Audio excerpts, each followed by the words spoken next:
स्वागत है आप सभी का हमारे इस चैनल पर। मैं आपको पढ़ा रहा हूँ प्राचीन इतिहास क्लास 6 की। और मैंने आपको इसमें मौर्य वंश, गुप्त वंश आपको पढ़ा दिया है। आज हम लोग पढ़ेंगे पुष्यभूति वंश। पुष्यभूति वंश चैप्टर 10 है आपका एक क्लास 6 का। और मैंने आपको बताया था 6 से 12 तक की NCERT और SCERT की किताबें पढ़ाई जाएंगी। तो मैंने जियोग्राफी हिस्ट्री की 6 की किताबें पढ़ाना शुरू कर दिया है और आप जियोग्राफी भी पढ़ते रहिए, हिस्ट्री भी पढ़ते रहिए। आज का चैप्टर है पुष्यभूति वंश और ये चैप्टर है 10 यानी 10वां चैप्टर है क्लास 6 का। चलिए हम लोग पढ़ते हैं पुष्यभूति वंश। नाम अजीब लग रहा है बोलने में। पाठ 10 पुष्यभूति वंश। ओके। संगम नगरी इलाहाबाद, प्रयागराज आप सभी लोग गए होंगे। यहाँ पर क्या होता है, माघ के महीने में माघ मेला, कुंभ मेला, महाकुंभ का जो पर्व है ये मनाया जाता है। इसमें दूर दूर देश से लोग आते हैं, यानी दूर दूर ज़िलों से, दूर दूर प्रदेशों से लोग आते हैं और विदेशी लोग भी आते हैं। महाकुंभ मेला जब होता है आप देखिए दूर दूर देशों के लोग भी आते हैं, ऐसा नहीं कि सिर्फ अपने भारत के लोग आते हैं। और यहाँ पर विदेशी लोग भी आते हैं, विदेशी साधु संत भी आते हैं, आपने देखा होगा टीवी चैनलों में। आज से लगभग 1400 वर्ष पूर्व हर्षवर्धन नाम के राजा भी यहाँ प्रति 5वें वर्ष आकर धर्म सभा करवाते थे। यहाँ वह अपनी 5 वर्ष की संचित संपत्ति का दान करते थे। ओके।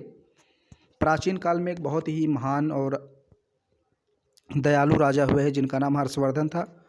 वो भी यहाँ प्रयागराज में आते थे। आज के लगभग बहुत साल पहले जब उनका शासन था तो यहाँ आते थे, दान देते थे। जो भी अपना कुछ कमाते थे अपने शासनकाल में, सब कुछ यहाँ पर गरीबों को दान में दे देते थे। यहाँ तक कि अपना वस्त्र भी दान दे देते थे। गुप्त काल से लगभग 100 वर्षों के बाद उत्तर भारत में एक नई शक्ति का उदय हुआ। तो पिछले वीडियो में मैंने आपको गुप्त काल पढ़ाया था। तो जब गुप्त काल का अंत हो गया तो उससे 100 वर्ष बाद एक नई शक्ति का उदय हुआ जो पुष्यभूति वंश या वर्धन वंश के नाम से प्रसिद्ध था। तो इसको एक वंश और कहते हैं, वर्धन वंश। ओके। इसका 2 नाम है, या तो पुष्यभूति वंश कहिए या वर्धन वंश। इसी से संबंधित था हर्षवर्धन। उसकी राजधानी क्या थी? थानेश्वर, जो इस समय अम्बाला जिला है। ओके। यही पहले थानेश्वर था। इस वंश का प्रथम शासक प्रभाकर वर्धन था। प्रथम शासक कौन था? पुष्यभूति वंश का प्रभाकर वर्धन, जिन्होंने हूणों को उत्तर पश्चिम भारत से बाहर खदेड़ा था। तो मैंने बताया था हूण विदेशी थे, तो इनको बाहर खदेड़ा था किसने? प्रभाकर वर्धन ने। इनके 2 पुत्र हुए, राजवर्धन और हर्षवर्धन। पुत्री एक थी राजश्री। तो प्रभाकर वर्धन के 2 पुत्र 1 पुत्री। पुत्रों का नाम राजवर्धन और हर्षवर्धन, पुत्री का नाम राजश्री था। तो इसमें हर्षवर्धन के बारे में हम लोग को डिटेल से पढ़ना है, थोड़ा सा दिया हुआ है। 606 ईस्वी से 647 ईस्वी तक इसका शासन था। हर्षवर्धन 16 वर्ष की आयु में 606 ईस्वी में गद्दी पर बैठा। हर्ष की प्रारंभिक राजधानी थानेश्वर थी, बाद में कन्नौज को अपनी राजधानी हर्षवर्धन ने बना लिया। तो हर्षवर्धन की जो प्रारंभिक राजधानी थी वो थी थानेश्वर, लेकिन बाद में उसने अपनी राजधानी परिवर्तित करके कन्नौज को बनाया। हर्षवर्धन स्वयं विद्वान थे, वह विद्वानों के आश्रयदाता थे। यानी आश्रयदाता मतलब विद्वानों को काफ़ी संरक्षण देते थे, उनको अपने दरबार में बुलाते थे। हर्ष ने संस्कृत में 3 नाटकों यानी नागानंद, रत्नावली और प्रियदर्शिका की रचना की। तो हर्षवर्धन ने 3 नाटकों की रचना संस्कृत में की है, नागानंद, रत्नावली और प्रियदर्शिका। बाणभट्ट हर्ष के दरबारी कवि थे जिन्होंने हर्षचरित लिखा। हर्षचरित की रचना किसने की? बाणभट्ट। बाणभट्ट किसके दरबार में रहते थे?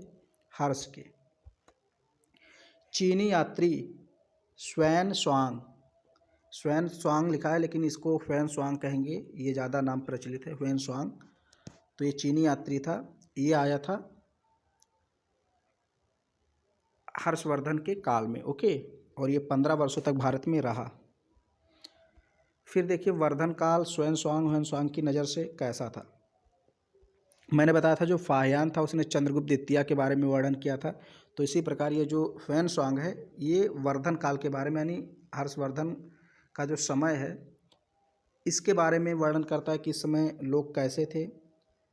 जनता कैसी थी। हर्षवर्धन एक प्रजापालक एवं उदार शासक थे। ये कौन कह रहा है? ह्वेनसांग कह रहा है।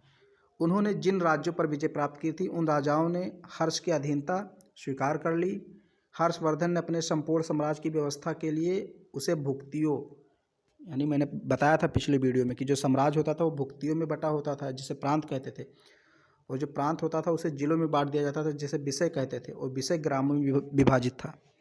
तो ऐसे ही हर्षवर्धन ने अपने साम्राज्य को बांटा हुआ था। ओके, साम्राज्य जो था वो कई भुक्तियों में बटा था। एक भुक्ति में कई विषय होते थे यानी कई जिले होते थे, और एक जिले में कई ग्राम होते थे। उसके शासन में अपराध कम होते थे, अपराध करने वालों को कठोर दंड दिया जाता था। ये सब ह्वेनसांग बता रहा है कि ऐसी व्यवस्था थी हर्षवर्धन के शासनकाल में। हर्ष का बौद्ध धर्म से लगाव था। उन्होंने कन्नौज में एक विशाल धर्म सभा बुलाई। वह बहुत दानी भी थे। हर 5 साल प्रयाग में जाते थे मेले में और दान कर देते थे सब कुछ। ये देखिए ह्वेनसांग का चित्र बना हुआ है। ये यहाँ पर छोटी सी स्टोरी है, कहानी है हर्षवर्धन के बारे में। हर्ष ने सभी धर्म के विद्वानों, मतलब स्टोरी या कहानी नहीं है, ऐसे थोड़ा सा लिखा है स्टोरी टाइप में। तो हर्ष ने सभी धर्म के विद्वानों, पुरोहितों, किसानों व ह्वेनसांग को दान देने के लिए आमंत्रित किया। ओके, इन सभी को बुलाया। कृपया मेरी इस छोटी सी भेंट को स्वीकार करें। ये कौन है? ये है हर्षवर्धन। कह रहे हैं कि मेरी छोटी सी भेंट को स्वीकार कीजिए, ईश्वर आपके साथ रहे। ये सब इसको आशीर्वाद दे रहे हैं। हर्ष ने गरीबों को भी आमंत्रित किया। ऐसा नहीं अमीरों को आमंत्रित करते थे, गरीबों को। अंत में सिर्फ एक पुरोहित बचा।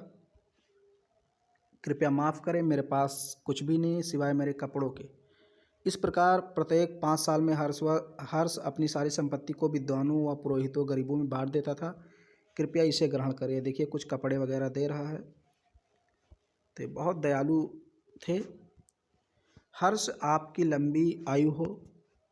मैंने कई राजा देखे पर हर्ष जैसा नहीं। मैंने कई देश देखे पर भारत जैसा नहीं। भारत वास्तव में महान देश है और इसकी महानता हर्ष जैसे लोगों की वजह से है। ये सब कहते थे जो विदेशी आते थे। ओके, यही है ह्वेनसांग, मेरे ख्याल से है, उसी ने सब बताया है कि मैंने कई राजा देखे लेकिन हर्ष जैसा नहीं देखा, कई देश देखे लेकिन भारत जैसा देश नहीं देखा। भारत वास्तव में बहुत महान देश है, इसकी महानता हर्ष जैसे लोगों की वजह से है। यहाँ पर मैप दिया हुआ है एक इंडिया का, और इसमें ये जो हरे रंग से दिखाया गया है ये उस समय हर्षवर्धन का शासन था यहाँ पर। ओके, यानी वर्धन काल स्थापित था, वर्धन वंश स्थापित था, जिसे हम पुष्यभूति वंश भी कहते हैं। ये हरे रंग पर स्थापित था, वही दिखाया गया है, बाकी यहाँ कुछ नहीं है। थोड़ा सा और बचा है इस लेसन में। नालंदा का विश्व प्रसिद्ध विश्वविद्यालय यानी नालंदा विश्वविद्यालय हर्ष के राज में था। यहाँ धर्म के अतिरिक्त व्याकरण, तर्क, चिकित्सा विज्ञान, शिल्प, उद्योग की भी शिक्षा दी जाती थी। धार्मिक सद्भाव था। लोगों के विचारों में मतभेद का कार्य भी लोगों के विचारों में मतभेद नहीं था। ह्वेनसांग ने, ये जहाँ ह्वेनसांग लिखा है यहाँ ह्वेनसांग आप बोल सकते हैं, ये थोड़ा कहने में कठिन लगता है इसलिए मैं ह्वेनसांग बोल देता हूँ। ह्वेनसांग ने यहाँ शिक्षा ग्रहण की तथा शिक्षण कार्य भी किया। तो जो नालंदा विश्वविद्यालय है ये, यहाँ पर हर्षवर्धन